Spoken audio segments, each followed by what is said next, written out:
Doctor interview channel views எல்லாரும் வணக்கம். நான் வில்சன். நம்ம கூட இந்த வீடியோவில் சித்த மருத்துவர் மாரிராஜ் சார் இணைஞ்சிருக்கிறாங்க.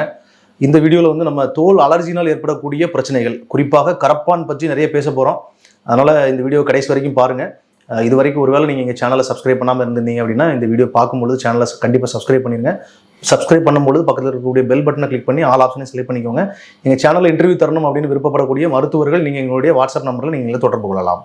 சார் வணக்கம். சார் வணக்கம் சார். சார், தோல் அலர்ஜினால் எந்த மாதிரியான பிரச்சனைகள் வரும், குறிப்பாக இந்த மாதிரியான பிரச்சனைகளை மக்கள் சந்திச்சுட்டு இருக்கிறாங்க, அதற்கான தீர்வுகள் என்ன அப்படின்னு நம்ம இந்த வீடியோவில் பேச போகிறோம். முதல்ல தோல் அலர்ஜி பற்றி எங்களுக்கு தெரிய வேண்டிய விஷயங்கள்னு சொல்லிடுங்க சார். ஒரு 70% மக்களுக்கு பாதிக்கப்படுறது அலர்ஜி.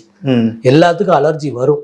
அலர்ஜிங்கிறது ஒரு அலர்ஜிங்கன்னா ஒவ்வாமை, அது தோல்லையும் வரும், மூக்கில் அலர்ஜி, சளி அலர்ஜியும், அந்த மாதிரி ரெண்டுமே ஒரே அலர்ஜி வகையை தான் மருத்துவம் சொல்லுது, மருத்துவ பணி சொல்லுது.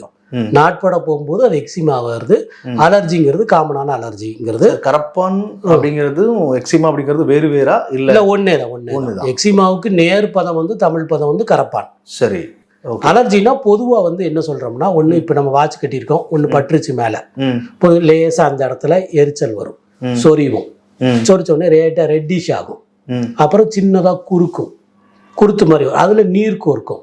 ஓகே. அப்ப அந்த இடத்துல ஒரு மேல படம் மாதிரி வரும், பெரும்பாலும் கருப்பா தான் வரும். நாளாகும் போது கருப்பான படம் மாதிரி வரும். அது தழும்பு மாதிரி எருமை தோல் மாதிரி மேல லேயரா மாறிடும், யானை தோல் மாதிரி. அந்த லேயருக்கு அந்த மிருகத்தோல் இருக்குல்ல, அது மாதிரி லேயரா மாறிடும். இதுதான் வந்து அலர்ஜியோட தொடர வரக்கூடிய சமாச்சாரம். இதுல வந்து ரெண்டு சொல்றான் நவீன மருத்துவத்துல. வெளியில இருந்து இப்போ பட்டதுனால வருது, வாட்ச் கட்டுறோம், ஒரு செடி பட்டுருச்சு, ஒண்ணு முள்ளு ஒரு குத்திருச்சு, ஏதோ இருட்டண்டு, ஏதோ ஒரு ரிப்பீட்டர் நம்ம ஒரு இடத்த பயன்படுத்திக்கிட்டே இருக்கிறோம்னா அந்த இடத்துல அழுது, அது மாதிரி கான்டாக்ட், வெளி காரணங்களால வரக்கூடிய அலர்ஜி.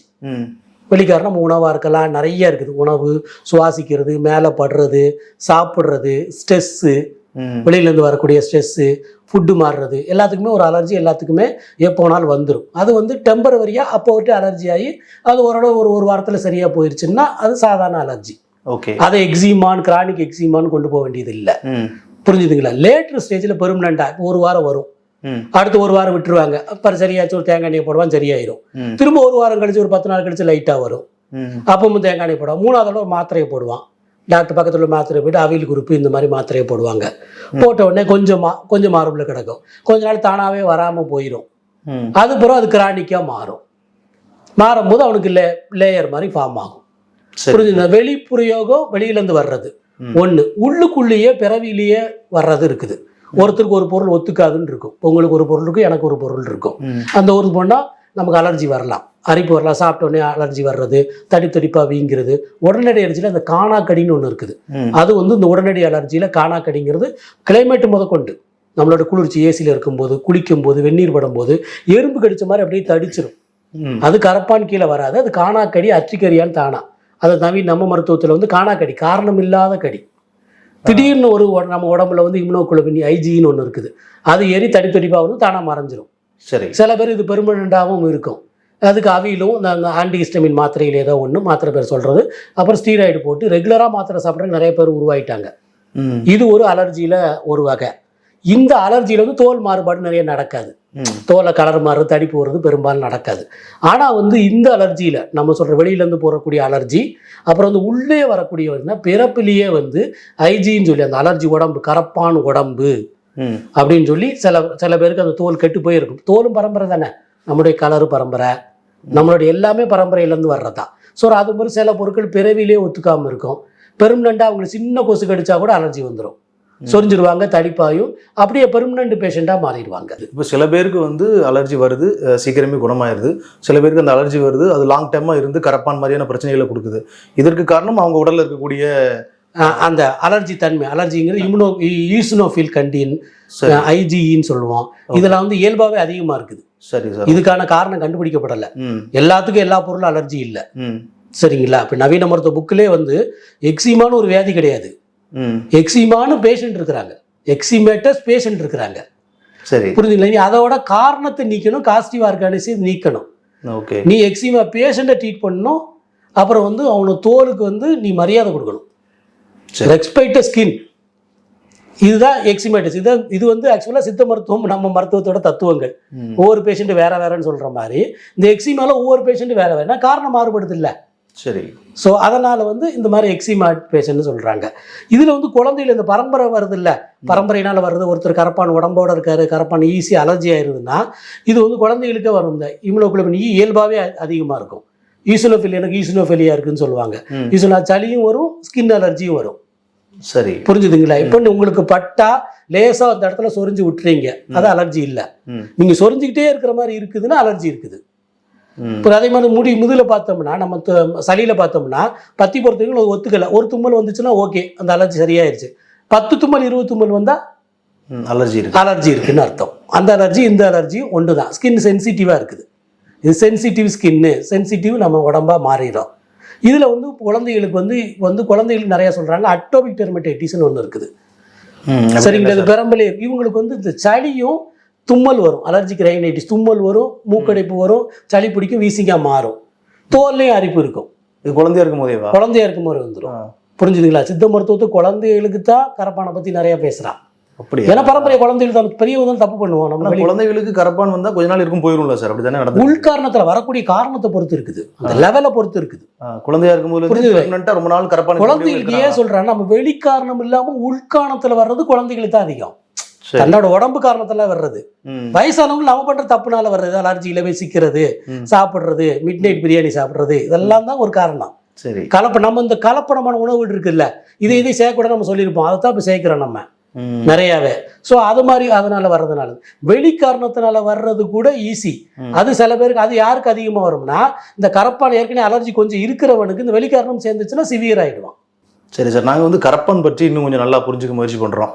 ஒருத்தருக்கு ரொம்ப நாள் அந்த மாதிரி ஸ்கின் பிரச்சனை இருக்குது அப்படின்னா கரப்பான் அப்படிங்கிறது கண்டுபிடிக்கிறதுக்கான அறிகுறிகள் என்னவா இருக்கும் சார்? பெரும்பாலும் சோரியாசிஸ்ல அரிப்பு, சில சோரியாசிஸ் தான் கம்மியாக தான் இருக்கும். ஃபங்கல்ல முதலே படம் வந்துடும், அது இந்த மடிப்பு ஏரியால தான் வரும். ஸோ இது வந்து இந்த காலில் தான் பெரும்பாலும் வரும், குழந்தைகளுக்கு கையில் வரும், ரெட்டிஸாக இருக்கும், நல்லாவே அரிப்பு இருக்கும். இச்சிங் வந்து அலர்ஜியில தான் இருக்கும். வீக்கம் இருக்குமா சார்? வீக்கம் இருக்குமா பெரியவங்களுக்கு? அது சொரியும் போது அடுத்தடுத்த ஸ்டேஜ், சொரியும் போது சீல் கோர்த்து எல்லாமே முதல்ல இச்சிங் அதிகமா இருக்கும். நான் சொல்றேன், சொரிஞ்சும் போது நீ நகம்படுது இல்ல, அது வந்து ஓப்பன் ஆயிரும். ஓப்பன் ஆகுதுல சீல் கோர்க்கும், வீங்கும், புண்ணாகும், கொப்பளை வரும். இதெல்லாம் வந்து நம்ம பண்ற வேலைகள் தான். அது ப்ராசஸ்ல அப்படி இருக்கு. நம்ம சொரியாம எப்படி இருப்பான் மனுஷன்? ஏதோ சொரிஞ்சுக்கிட்டே தானே இருப்பான். காலுக்கு கீழே அதிகமா வரும். அதுலயே வந்து நிறைய வெரைட்டிஸ் இருக்குது, ஒவ்வொரு ஏரியா பொறுத்து. கை காலில் பெரும்பாலும் வரும், எல்லா இடத்துலயும் வரலாம். பெரும்பாலும் முகத்துக்கு மேல கம்மியா இருக்கும், குழந்தைகளுக்கு வரும். பெரும்பாலும் காலுக்கு கீழே அந்த ஜாயிண்ட்டுகள் ஏரியால, கை காலில் தான் நிறைய வரும். அதனால கான்டாக்ட் நிறைய படுது. ஸோ அதனால அந்த அலர்ஜி வந்து காமனா இருக்கும். தோல் தடி, சில பேர்லாம் காலை பார்த்தீங்கன்னா காய்ப்பு மாதிரி தடிச்சிருக்கும். நிறைய பேர் என்கிட்ட கரப்பானே சோரியாசிஸ்ன்னு வருவாங்க, அது ஆக்சுவலா கரப்பான். ஸோ அந்த எக்ஸிமான்னு மக்களுக்கு தெரியாம பயன்படுத்திட்டு அதை வந்து கணிக்காமலே தோல்வியாதி இருக்கும். நம்மளால் தோல்வியாதினா சோரியாசிஸ் நினைச்சிடறேன், எக்ஸிமா வேற. தோல்வியாதி கூட நீங்க சோரியாசிஸ் கூட சீசன்ல தான் வரும், எக்ஸிமா பெர்மனன்ட், எப்போ வேணாலும் சீசனை பொறுத்து வந்துகிட்டே இருக்கும். சரி சார், இந்த கரப்பான் பற்றி சித்த மருத்துவம், சித்தர்கள் வந்து என்ன சொல்லியிருக்கிறாங்க, அதை எப்படி அவங்க ட்ரீட் பண்றாங்க? சித்தர்கள் வந்து தோல்வியாதிகள்லாம் குட்டம்னு அடக்குறாங்க. குட்டம்னா நம்ம இப்போ சொல்ற குட்டம் இல்லை, தப்பா அறிஞ்சிடக்கூடாது. குட்டம்ங்கிற தோல்வியாதிக்குள்ள இருக்குது. ஆனா அவங்களே வந்து கரப்பான்னு தனி வகை சொல்லியிருக்காங்க. குழந்தைகளுக்கு வந்து பாலகரப்பான்னு சொல்லி 18 கரப்பான், 18 வகை. பெரியவங்களுக்கு 7 தான். யோகி சொல்றாரு 7 தான் சொல்றாரு. புரிஞ்சுதுங்களா? இந்த கரப்பானை பத்தி நாலேஜ் ரொம்ப ரொம்ப நம்ம சித்த மருத்துவத்தில் நிறைய இருக்கு, நிறைய பாடல்கள் இருக்குது. கரப்பான் உடம்புன்னு சொல்றான், கரப்பான் பண்டங்கன்னு ஒரு லிஸ்ட் போடுறான். இந்த அலர்ஜியை பத்தி அவ்வளவு நாலேஜ் இருந்திருக்குது. ஒன்று போல ரிலேட்டடா அந்த அலோபதியோட டயக்னோசிஸும் இந்த கரப்பானும் அவ்வளோ சீரியஸ் மேட்ரு. குழந்தைகளுக்கு வர்றது சொல்றது எண்டோஜீனியஸ், தான் உடம்புல வர்றது. குழந்தையில தப்பு ஒன்றும் கிடையாது இல்ல, அம்மா மூலமா தாய் மூலமா ஜீன் மூலமா வர்றது. சின்ன வயசுலயே சிவியரா வந்துடும். சிவியரா வரும்போது அதுல வெரைட்டி சொல்றான், கால் கரப்பான், மண்டை கரப்பான், பாலகரப்பான், ஒவ்வொன்றுக்கும் ஒவ்வொரு மருந்து. ஸோ பெரிய வெரி டீட்டெயில். சித்த மருத்துவத்தை மட்டும் நீங்க வந்து கரப்பானை பத்தி பேசணும்னா 1 மணி நேரம் அந்த பாடல்களை வச்சு ஒவ்வொரு பாடலையும் பத்தி பேசலாம். எல்லாம் ஓரளவு நல்லாவே ரிலேட் ஆகி வருது இப்போ டயக்னோசிஸ்க்கு. ஓகே, இவ்வளவு வகைகள் பேசும்பொழுது உங்களுக்கு பேஷண்ட்ஸ் பார்க்கும்பொழுது, குழந்தைகளாவோ இல்ல பெரியவங்களா பார்க்கும்பொழுது இருக்கிறாங்க, குழந்தைகள் பெரும்பாலும் வகையில இருக்கா, இந்த வகையில இருக்குன்னு கண்டுபிடிக்க முடியுமா? அது எப்பவுமே என்ன சொல்லுவோம், எல்லா வகையும் சொல்லலாம், பொது மருத்துவம்னு ஒன்று சொல்லுவான். சரி, ஸோ அப்படி வரும்போது இப்போ பொது மருத்துவம் எளிமையா குழந்தைகளுக்கு என்ன கொடுக்கலாம், ஸோ அப்படிங்கிற மாதிரி நாங்கள் கொண்டு போறோம். நாங்க மூலிகை மருந்து என்ன கொடுக்கலாம், நெய் மாதிரி கொடுப்போம் குழந்தைகளுக்குன்னா. மாத்திரையை கொடுக்காம நெய் மாதிரி கொடுப்போம், லேகியமா கொடுப்போம். குழந்தைகளுக்கு பெரும்பாலும் நெய் தான், என்ன தேய்ச்சி குளிக்க சொல்றது, அந்த மாதிரி நிறைய வரை சொல்றான். வெடி பொறைப்பான், பொறி கரப்பான், வறட்சி கரப்பான் அப்படின்னு சொல்லி நான் சொல்றேன். அட்டோபைக்கு முன்னாடி சொன்னோம்ல, அது சேத்தும கரப்பான் சளியோட இருக்குன்னு சொல்றான். புரிஞ்சுதுங்களா? நம்ம எல்லா பேஷண்ட்டே சொல்லுவேன், தும்மலுக்கும் அவியல் மாத்திரை தான், அரிப்புக்கும் அவியல் மாத்திரை தான். அதாவது நம்ம தமிழ்ல ஆன்டி ஹிஸ்டமின். ஹிஸ்டமின் உடம்புல அதிகமாக சுரக்குது. ஏன் சுரக்குதுன்னு காரணம் தெரியல. ஹிஸ்டமின் நம்ம அடக்குறோம். புரிஞ்சுதுங்களா? ஹிஸ்டமின் சுரக்கிறது நம்ம உடம்புல இருந்து அலர்ஜியை வெளியேற்றுறதுக்கு. நீங்க ஹிஸ்டமின் சுரக்காம தடுத்தீங்கன்னா அலர்ஜி என்ன ஆகும்? நீ நிறைய பேர் கேட்டீங்கன்னா தும்மல் இருக்கும். தும்மலுக்கு நாவில் மாத்திரம் அங்கே கடையில் வாங்கி சாப்பிட்டா கொஞ்ச நாள் கழிச்சு வீசிங்கா மாறிடுச்சும்பா. அலர்ஜிக்கு ரைனைட்டிஸ், அலர்ஜிக் பிராங்கைட்டிஸ், ஆஸ்மாவா மாறிடும். ஓகே. இப்போ இந்த அலர்ஜிக் டெர்மடைட்டிஸ் தான் இதை சொல்றான். பட் கிரானிக் போல யானத்தோல் மாதிரி ஆகி காலில் பார்த்தீங்கன்னா சில பேர் கருப்பா படம் மாதிரி இருக்கும். லேயர் மாதிரி ஒரு லேயர் மாதிரி ஃபார்ம் ஆகிருக்கும். காலில் தான் பெரும்பாலும் ரத்த ஓட்டம் கம்மியாக இருக்கும், காலில் தான் வரும், சொரிஞ்சிட்டே இருப்பாங்க. இதுதான் கிரானிக் எக்ஸிமா. ஓகே. இதுல 2 சொல்றான் நம்மால். அங்கேயும் சொல்றான், நீ சில பேர் கொப்புல வந்து நீர் வடியும் கரப்பான், நீர் கரப்பான், வறட்சி கரப்பான், காய்ப்பு மாதிரி ஆயிரும். வறட்சி கரப்பான் ட்ரை ஆகி உடம்பே கருப்படிச்சிடும் அவனுக்கு.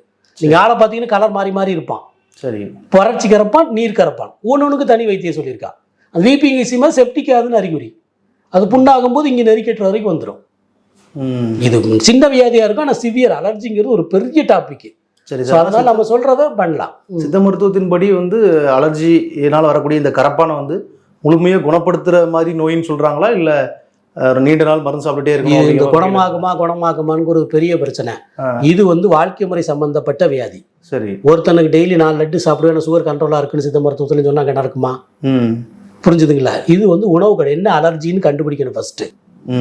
புரிஞ்சுதுங்களா? இந்த ஆன்டி ஹிஸ்டமின் சொல்றோம்ல, இந்த அலர்ஜின்னு வியாதியில சோரியாசிஸ்க்கு நான் ஏற்கனவே சொல்லியிருக்கேன், கேன்சர் மாத்திரைன்னு ஒரு மீட்டிங்ல நம்ம சொல்லியிருக்கிறோம்.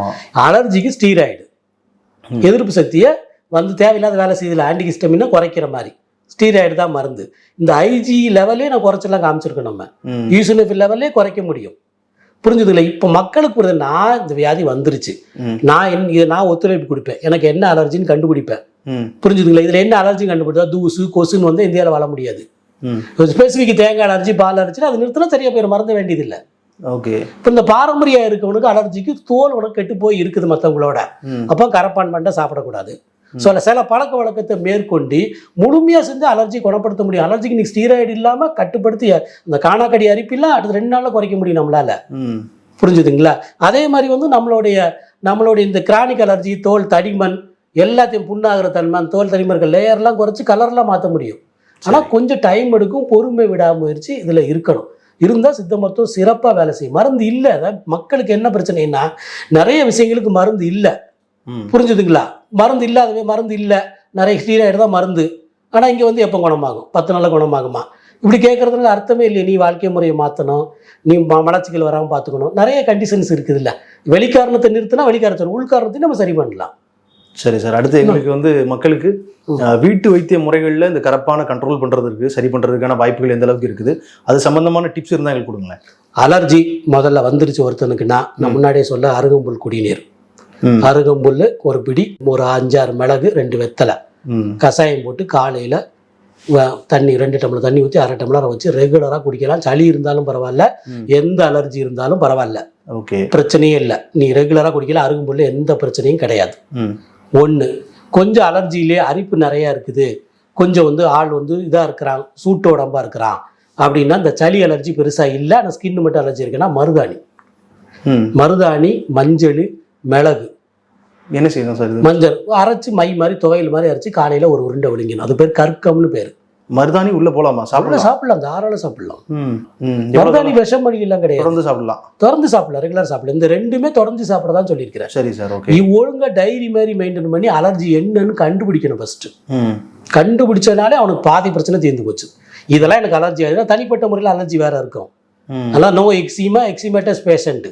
நான் என்ன சாப்பிடும் பொழுது இது அதிகமாக வருதுன்னு கண்டுபிடிக்கணும். பெரும்பாலும் இப்போ வந்து பெருசா நிலக்கடலை, காரணம் பூச்சி மருந்து நிறைய பெஸ்டிசைட் தெளிக்கிறோம், அதெல்லாம் நிறைய அலர்ஜி. எது சாப்பிட்டா காலிஃப்ளவர், திராட்சை பழம், இதெல்லாம் நிறைய பூச்சி மருந்து தெளிக்கிற ஐட்டங்கள். என்னோட எக்ஸ்பீரியன்ஸ்ல சொல்றேன். சரி. நிலக்கடலை ரொம்ப அலர்ஜி, மற்ற பருப்புகள் கிடையாது, நிலக்கடலை மட்டும்தான். இப்போ வாட்ஸ்அப்ல நிலக்கடலை ரொம்ப ஃபேமஸ் ஆகிட்டு வருவாங்க. நிலக்கடலை பொய், நம்ம நாட்டோட உணவே கிடையாது அது. நீங்க ஏற்கனவே சொல்லியிருக்கீங்க. ஆமா, அதனால வந்து நிலக்கடலை அலர்ஜியில் நிலக்கடலை பத்தி பேசாம இருக்க முடியாது. நானும் என்னோட ரிசர்ச் பேப்பர்ல படிச்சிருக்கேன், நிறைய பேர் எழுதுனதை பேஷண்ட் சொல்றாங்க. நிலக்கடலை பண்றவங்க அதிகமா பண்றாங்க. ஸோ அதனால அதே மாதிரி மலச்சிக்கல் வராமல் பார்த்துக்கணும். நைட்டு ஒரு சொட்டு விளக்கெண்ணெய் சாப்பிடலாம், புரிஞ்சு நைட் சாப்பாடு சீக்கிரமா சாப்பிடலாம். இந்த தேவையற்ற எண்ணெய் பதார்த்தங்கள் உணவுகள் இருக்குல்ல, எல்லாம் உடனே நான்வெஜ்ஜை அவாய்ட் பண்ணிடுறாங்க. நான்வெஜ் வேண்டாம் சார், நான் நான்வெஜ்ஜே சாப்பிடல சார், ஆனா வந்து எனக்கு ஒண்ணு இவ்வளவு வியாதி வருது சார் அப்படிங்கிறாங்க. ஆனா 4 வடை சாப்பிட்டுட்டு இருப்பாரு. அதுக்கு நீ நான்வெஜ்ஜே சாப்பிட்டு போலாம், சத்தாது இருக்கும். சார் நீங்க மலச்சிக்கல் பத்தி சொன்னீங்க இல்லையா, மலச்சிக்கலுக்கும் கரப்பானுக்குமான தொடர்பு என்ன? ஒரே பிரச்சனையினால மலச்சிக்கலும் இதுவும் வருதா, இது இல்ல மலச்சிக்கல்னால கரப்பான் வருதா? பேதியால் வாதம் தாழும். புரிஞ்சுங்களா? அதை வந்து பேதியா மலச்சிக்கல் வயிற்றுல அழுக்கு சேராம இருந்தாலே உங்களுக்கு வந்து உடம்புல அலர்ஜி வராது. இது நவீன மருத்துவம் ஒத்துக்குது. சரி, புரிஞ்சுதுங்களா? வயிற்று சுத்தமா வச்சிருந்தாலே உங்களுக்கு வந்து அந்த வாதம்னா, வாதம் இல்லாத மேனி கெடாதுன்னு முதல்ல சொன்னேன். உடம்புல அழுக்கு வருது, கலர் மாறுதுனாலே மேனி கெடாது. அப்போ மலச்சிக்கல் விரேசனத்தால் நம்ம வந்து கண்டிப்பா வந்து வாதம் தாழும். வாதம் தாழும் போது எல்லாம் இருக்கும். குடல்லே அலர்ஜி வரும், அது ஒரு தனி டாபிக், பெரிய டாபிக். சரி, இப்ப நம்ம ஒவ்வாத உணவு சாப்பிட்டா பேதியாகும், அடுத்த நம்ம பேதியாகல ஒரு தப்பான ஹோட்டல சாப்பிட்டீங்க டக்குன்னு பேதியானா அது ஒரு அலர்ஜி தான். அது அப்பவுமே வெளியேறுது. இப்போ டெய்லியுமே மலச்சிக்கல் வராமல் பார்த்து இந்த அருகம்புல் கஷாயம்லாம் குடிச்சிட்டு வந்தாங்கன்னா பேசிக் அலர்ஜிஸை நிச்சயமா சரி பண்ணிடலாம். இதுல வெளிப்புற பூச்சிக்கு நல்லா பயன்படக்கூடிய மருந்து எதுன்னு நீங்க நினைக்கிறீங்க சார் உங்க அனுபவத்துல? எங்க முறையான மருத்துவத்தில் நிறைய மருந்துகள் இருக்குது. கைப்பக்குவத்தில் அருகந்தைலம் பெஸ்ட், ஜிஹெச்லயே கிடைக்குது. அருகந்தைலம் தி பெஸ்ட். ஓகே, சரிங்களா? அது எப்படி பயன்படுத்து சார்? அதை வாங்கி தடவனா போதுமா, மேல தடவனா போதும். வறட்சி தான், வறட்சியே இந்த அருகம்புல் தைலம் சூப்பரா போக்கும். ஓகே, இயல்பாவே தோல், என்னோட எக்ஸ்பீரியன்ஸ், தோல்ல நீர் சத்து கம்மியா, அந்த ஃபிளக்ஷன் கம்மியா இருக்காங்கல்ல, சில பேர் பாத்தீங்கன்னா கொஞ்சம் பளிச்சுன்னு இருப்பாங்க, சில பேர் தோல் வறட்சியாவே இருக்கும், ஒரு மாதிரி கருப்படிஞ்சு போய் கலர் மாறி இருப்பாங்க. ஸோ அவங்கள கரப்பான் உடம்புன்னு சொல்றோம். இவன் கரப்பான் மண்டை நிறைய சாப்பிட்டா இவனுக்கு சீக்கிரம் கண்டிப்பா வந்துடும், குறையவே குறையாது. சரி சார், புரிஞ்சுதுங்களா? நீர் கரப்பான அந்த கப்பு வீங்குறதுன்னு சொல்றீங்களா, அதெல்லாம் நம்ம சொரியறனால வர்றதா, அதோட இன்ஃபெக்ஷன்ஸ். ஸோ அது வியாதி கிடையாது, வியாதியில ஒண்ணுதான் சொல்றா, பட் வந்து அது முத்துறதுனால வரக்கூடியது. Okay sir. சித்தர்கள் வந்து கரப்பான் உடம்பு, கரப்பான் பண்டங்கள் அப்படின்னு சொல்லியிருக்காங்க. கரப்பான் பண்டங்கள்னு ஒரு லிஸ்ட் கொடுத்து, நம்ம அலர்ஜி இந்தந்த உணவுனால வருதுன்னு சொல்ற மாதிரி இந்தந்த உணவுனால கரப்பான் வரும்னு சொல்லி நவீன மருத்துவ மாதிரியே ஒரு லிஸ்ட் வச்சிருக்கிறாங்க. ஸோ அந்த லிஸ்ட் பாடலாம் யூகி முனிவர் சொல்லியிருக்கிறாரு.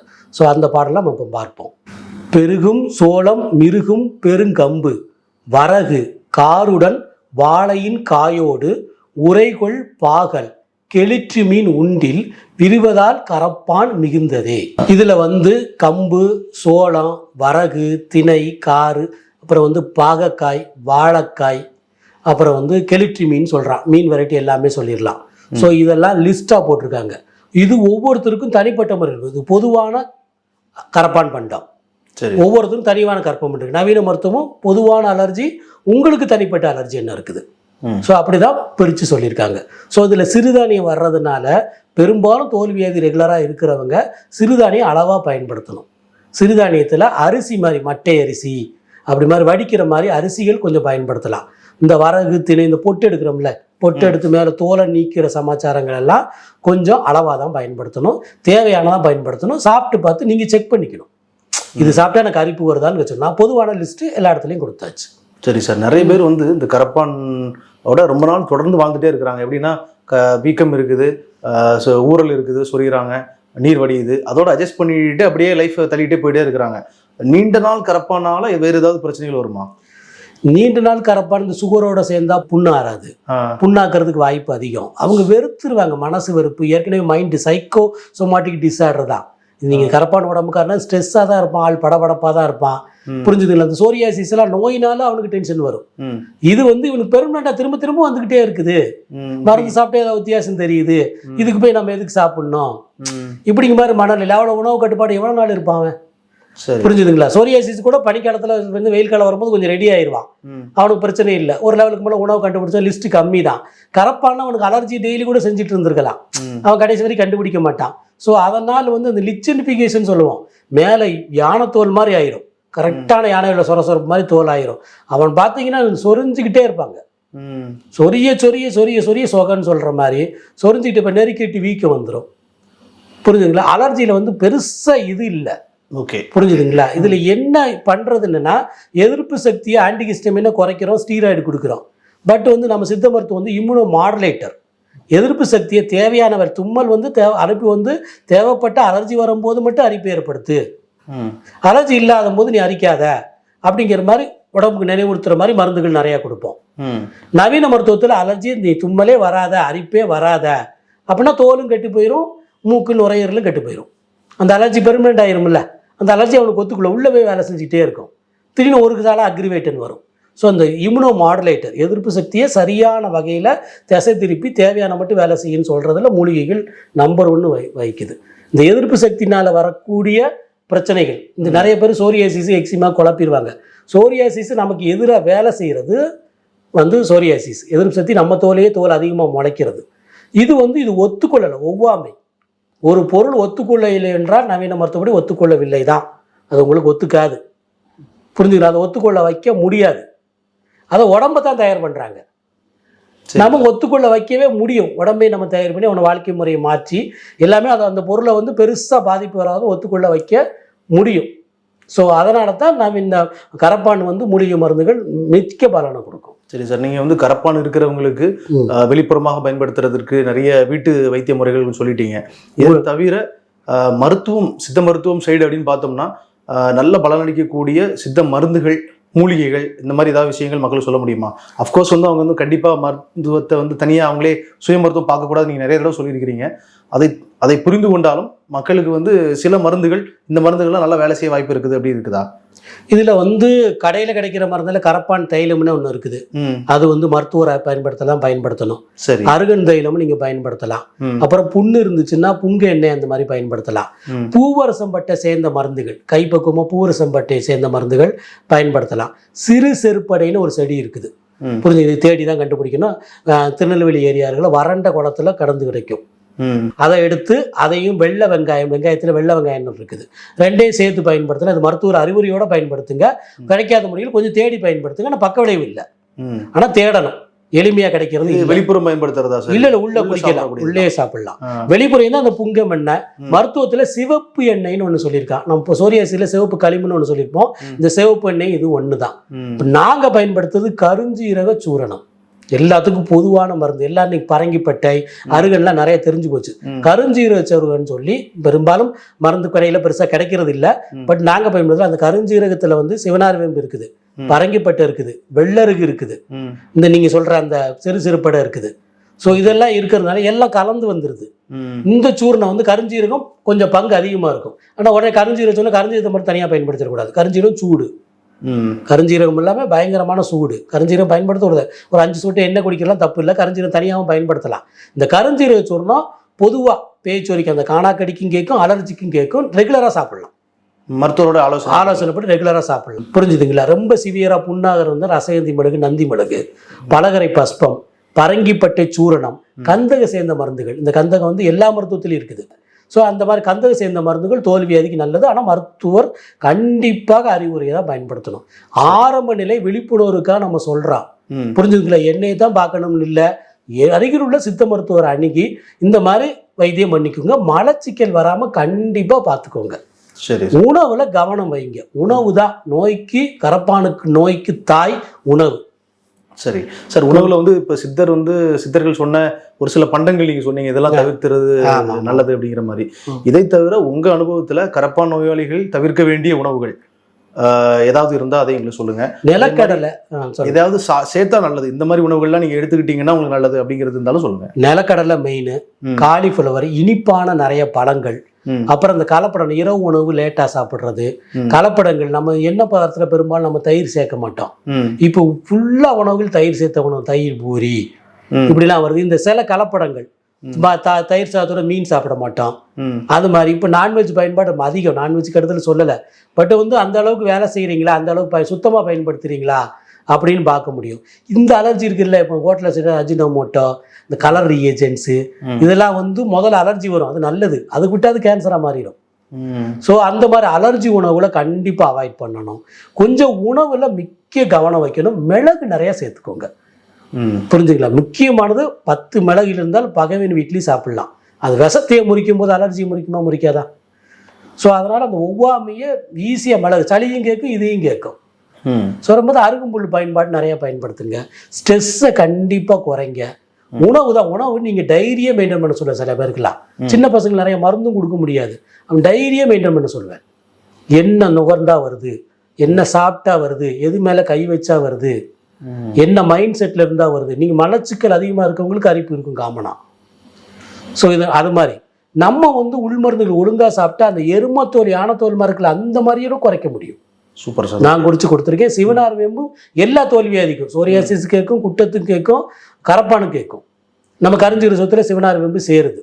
நான் அந்த ஒரு மருந்தை மெயின் பண்றேன். நான் இதை தேடி கண்டுபிடிங்க, நூலில் இருக்கு, எல்லாமே புக்கில் வருது. இப்போ புரிஞ்சுதுங்களா? மருத்துவர் ஜூனியர் மருத்துவர் யார்ட்டே பார்த்தாலும் போய் கேளுங்க.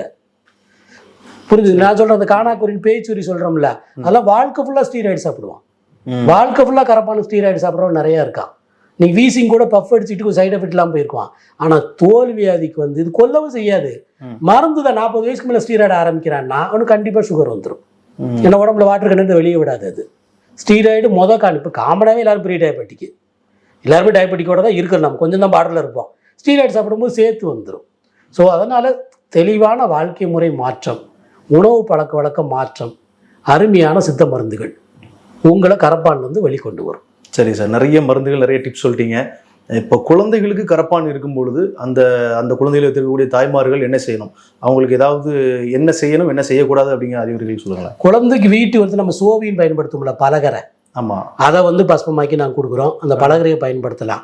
குழந்தைகளுக்கு தாய்ப்பால் கொடுக்குற மாதிரி உணவு என்ன கொடுக்குறோன்னு பாருங்க. அந்த டின்டு ஃபுட்டை பயன்படுத்தாதீங்க.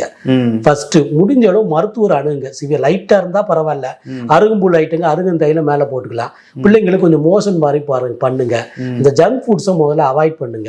அருகிலுள்ள சித்த மருத்துவம் அருங்குங்க. ஸ்டீராய்டு நிறைய பயன்படுத்தாதீங்க. பயன்படுத்தி எமர்ஜென்சி ஆயிடுச்சு எமர்ஜென்சின்னு பயன்படுத்தாதீங்க. எது கொடுத்தாலும் அதில் கொஞ்சம் மிளகு தூவி கொடுங்க. புரிஞ்சுல? குழந்தையோட அம்மாக்கள் சொல்றாங்க மிளகு வயிறு எரிஞ்சிடாத கொடுங்க. நீ கொடுக்குறது ஸ்டீராய்டுமா, அதுக்கு நீ கொடுக்குற கெமிக்கல். மிளகு தான் இந்தியாவே அடிமைப்பட்டுச்சு. புரிஞ்சுதுங்களா? மிளகு கருப்பு தங்காது. அது கொடுக்குறது யோசனை. நீங்கள் படித்த பிள்ளைங்களுக்கு கேட்குது மிளகு வயிறு எரிஞ்சிடாதா அப்படின்னு சொல்லி. ஸோ அது மாதிரி பயன்பாடு, ஆடாதோட பயன்பாடு, மோசம் போகிறது, இந்த மாதிரி பயன்பாடுகளை பண்ணுங்க. லேசாக புண்ணாகிற மாதிரி இருந்துன்னா நவீன மருத்துவரை விட்டுட்டு கண்டிப்பாக சித்த மருத்துவம் அணுங்க. முறையாக சித்த மருத்துவம் பயன்படுத்தினா குழந்தைகள் வெளியில் வந்துடும். அந்த ஐஜி லெவலில் ஒரு டெஸ்ட் எடுத்து பார்க்கணும். அதே குறைச்சி காட்ட முடியும். ஆனால் ப்ராப்பராக பயன்படுத்தணும். இடையில காய்ச்சல் தலைவில் வந்தாலும் விடாமல் இந்த மருந்தை பயன்படுத்தணும். சரி சார். இந்த பாலகரப்பான் வந்து நம்ம பழமொழி உண்டு, அழுத பிள்ளை சிரிச்சதான் கழுத பாலை குடிச்சதான்னு சொல்லிட்டு. ஆமாம், ஊரில் சொல்லி புரிஞ்சுதுங்களா? அது கரப்பானது. அழுத பிள்ளை கரப்பான் குழந்தைகள் தான் பிறந்ததுலேருந்து அழுதுகிட்டே இருக்கும். அதுக்கு வந்து மருந்து கழுதப்பால். இப்போ கழுதப்பால் குடிச்சதுன்னா அந்த அழுத பிள்ளை ஏன் சிரிக்குதுன்னா கழுதப்பால் குடிச்சு சரியாயிருச்சு. சரி, புரிஞ்சுதுங்களா? ஆனா இப்போ ப்ரூவ் பண்ணிருக்கு கழுதப்பாலுக்கு அடுத்தது கழுதப்பால் தான். குழந்தைகளுக்கு தேவைப்பட அருமையானது. கழுதப்பால் கேரளால ஒருத்தர் ஏற்றுமதி பண்ணிட்டு இருக்கிறான். அது 3வது மாட்டுப்பால். தாய்ப்பாலுக்கு ஈக்குவலா வாட்டர் கண்டென்ட் எல்லா சத்து இருக்குது, கழுதப்பால் தான். புரிஞ்சுதுங்களா? இப்ப கழுதப்பால் வச்சு நம்ம பெற்று நோக்கி சொன்ன கழுதைகள் வெளிநாட்டுக்காரன் பயன்படுத்திட்டு இருக்கிற கழுதப்பால் நல்லது. ரிசர்ச் பேப்பரே இருக்குது தாய்ப்பாலுக்கு கழுதப்பால்னு சொல்லிட்டு. ஸோ இது கிடைச்சதுன்னா வாங்கி கொடுக்கலாம். சரி சார். இந்த சிறு சிறுப்படை பத்தி பேசியிருந்தோம்ல, அது வந்து எப்படின்னா அந்த சிறு சிறுப்படை மெயினா வந்து இந்த கரப்பான்லேயே கரப்பான் வந்து சில பேர்ல வந்து இந்த மாதிரி வெளியே செருப்பால் அடின்னு ஒரு வசனம் இருக்குது. எப்படி சார்? செருப்பால் அடி. இந்த மாதிரி வியாதி இருக்குன்னு செருப்பால் அடி. செருப்படையை குறுந்தா அந்த அர்த்தம் செருப்பால் அடின்னு அர்த்தம். இந்த சிறு செருப்படைன்னு சொல்லி அது படலை மாதிரி நம்ம குளத்தங்கரையில கிடைக்கும். அந்த செருப்படையை குடுங்கிறது வசனம் வந்து செருப்பால் அடி. புரிஞ்சுல? அந்த செக்ஷுவல் டிரான்ஸ்மிட் டிசீஸ்ல அந்த சிறு செருப்படை சூப்பரா கேட்கும். மேக ஊரல்னு சொல்லுவான். இது ஒரு பெரிய சயின்ஸு. ஸோ அதனால இந்த மேக ஊரலுக்கு செருப்படை சேர்ந்த மருந்துகள் கொடுத்தா சூப்பரா கேட்கும். இன்னைக்கு யூடியூப்ல எல்லாம் பேசுறவங்க எல்லாம் இந்த மாதிரி மூலிகளை விட்டுறாங்க. இதில் நம்மளோட இதெல்லாம் அன்றாட பயன்பாடுல ஒரு 50 வருஷத்துக்கு முன்னாடி இருந்த மூலிகை. இன்னைக்கு ஆவாரைன்னு வச்சு இதுலயே தான் நிக்கிறோம். நம்ம அதை விட்டு ரொம்ப விலகிட்டோம். சிறு சிறுபடி கிடைக்குது. மூலிகைலாம் அழியலாம் இல்ல, நமக்கு எதுனே தெரியாது. நான்லாம் அந்த காலேஜில் படிக்கும்போது 10 கிலோமீட்டர் போய் அதை பார்க்கறதுக்காக போயிருக்கேன். நான் மூலிகை பார்க்கணுங்கிறதுக்காரு. இன்னைக்கு தாடி வச்ச வைத்தியர்கள் அந்த மாதிரி செய்ய மாட்டானுவ. புரிஞ்சுதுங்களா? அது குளத்தை வத்தம் போதான் இருக்கும். லேயர் அப்படியே படலை மாதிரி இருக்கும், சொறி சொரியா இருக்கும். ஓகே சார், ரொம்ப நன்றி. கரப்பான் பற்றி, குழந்தைகளுக்கு வருவது பற்றி, பெரியவங்களுக்கு இருக்கக்கூடிய கரப்பான் பற்றி, அதற்கான மருத்துவம் பற்றி ரொம்ப அழகாக நிறைய விளக்கம் கொடுத்தீங்க. ரொம்ப நன்றி. நம்ம இன்னொரு வீடியோவில் சந்திக்கலாம் சார். நன்றி. தேங்க்யூ. வீடியோ முழுமையாக பார்த்து நம்ம சேனல் வியூஸ் எல்லாத்துக்கும் ரொம்ப நன்றி. வீடியோ உங்களுக்கு பிடிச்சிருந்துருக்கும்னு நினைக்கிறேன். உங்களுக்கு பிடிச்சிருந்துச்சு அப்படின்னா வீடியோ லைக் பண்ணுங்கள். உங்கள் கருத்துக்கள், கேள்விகள், சந்தேகங்கள் எதுவாக இருந்தாலும் எங்கள் கமெண்ட்டில் எழுதுங்க. நீங்கள் வந்து வீடியோ நல்லா இருக்குது இல்லை அப்படிங்கிறத நீங்கள் எங்கள் கமெண்ட்டில் சொன்னால் மட்டும்தான் அடுத்து நாங்கள் எந்த மாதிரியான வீடியோக்கள் பண்ணணும் அப்படிங்கிறத நாங்கள் புரிஞ்சுக்கிறதுக்கு அடுத்த ஸ்டெப் போகிறதுக்கான தெளிவான எங்களுக்கு விளக்கம் கிடைக்கும். அதனால் உங்கள் கருத்துக்கள் எல்லாத்தையும் கமெண்ட்டில் கண்டிப்பாக எழுதுங்க. வீடியோ எல்லாத்துக்கும் போய் சேர்கிற மாதிரி ஷேர் பண்ணுங்கள். நிறைய மக்கள் தமிழ்நாட்டிலேயே குழந்தைகள், பெரியவர்கள், 50 வயதுக்கு மேற்பட்டவர்கள் நிறைய பேர் கரப்பான் பிரச்சனைலாம் பாதிக்கப்பட்டிருக்கிறாங்க. யாருக்காவது உதவியாக இருக்கட்டும், அந்த மாதிரி ஷேர் பண்ணுங்கள். நான் இன்னொரு நல்ல கண்டென்ட்டோட திரும்பி உங்ககிட்ட வரேன். அது வரைக்கும் உங்களிடம் வந்து விடைபெறுவது உங்கள் வில்சன். நன்றி, வணக்கம்.